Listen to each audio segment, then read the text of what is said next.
105.5 meters. This is Delhi. Please stand by for our next program. This is All India Radio. You will now hear comments from the press. The Statesman, in its editorial title, Water Wars, writes, the unseemly squabbling over the national capital's drinking water standards has its origin in a survey by the Bureau of Indian Standards that said tap water in Delhi is the most unsafe among 21 state capitals, and its rationale in the Delhi Assembly elections slated for early next year. Delhi featured at the bottom of the list as all tested samples failed to meet the BIS quality parameters, the survey report released by Union Consumer Affairs Minister Ram Vilas Paswan said.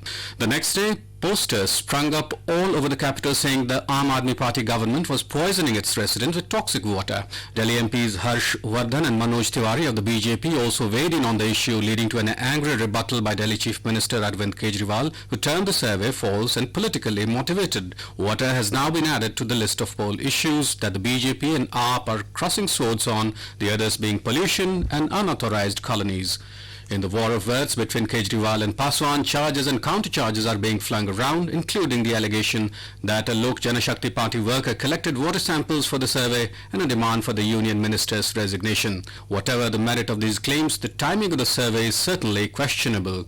What is more jarring is that an issue of such immense public interest has been reduced to a political slugfest. The basic rights of Delhi's citizens are being trifled with as political rivals battle it out. Nobody in the capital is any wiser on the quality of drinking water in the city, as governments in the centre and state come out with contradictory statistics. The BIS survey pointed to the abysmal quality of tap water in Kolkata and Chennai too, but it has not turned into a raging controversy there like it has in Delhi. The Asian Age, in its editorial title, Holy Cow, more like Mom Minion, Dad Slave says, don't be shocked, but slavery is alive, operating from an exotic location and kicking, clad in designer footwear in modern India. And it took root innocuously enough in the bedrooms of upwardly mobile middle-class parents to be in the 90s.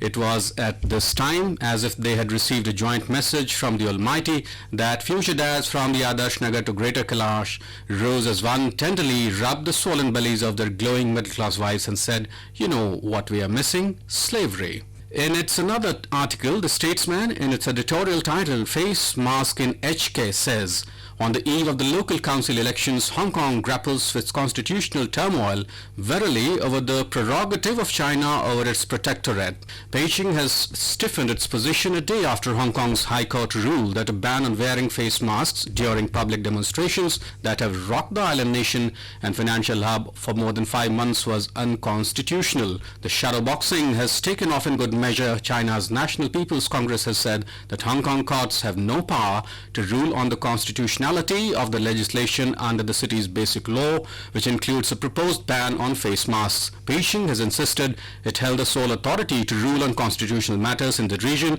an assertion that spells disaster for Hong Kong's rule of law, indeed the bedrock of its success as an international financial hub. The embattled Hong Kong Chief Executive Carrie Lam proposed a ban on face masks as the pro-democracy demonstrations escalated.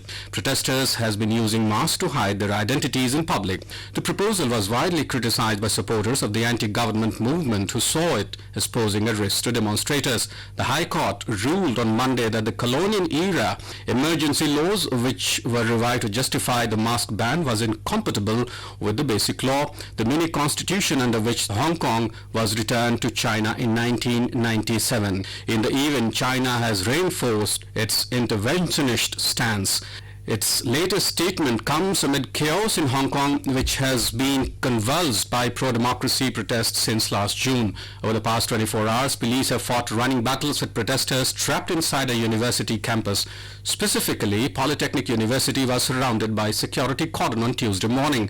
Overnight, several groups of protesters were countered with tear gas as they tried to escape. Police have said protesters inside have no option but to surrender. China's move has dealt a serious blow to Hong Kong's rule of law and the one country, two systems policy, which has granted Hong Kong extensive autonomy since the handover from British rule and underpinned its success as an international finance centre. Those were the comments from the press presented to you by the News Services Division of All India Radio.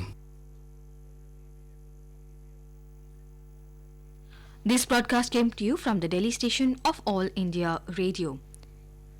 You were listening to comments from the press. We now bring you the program highlights for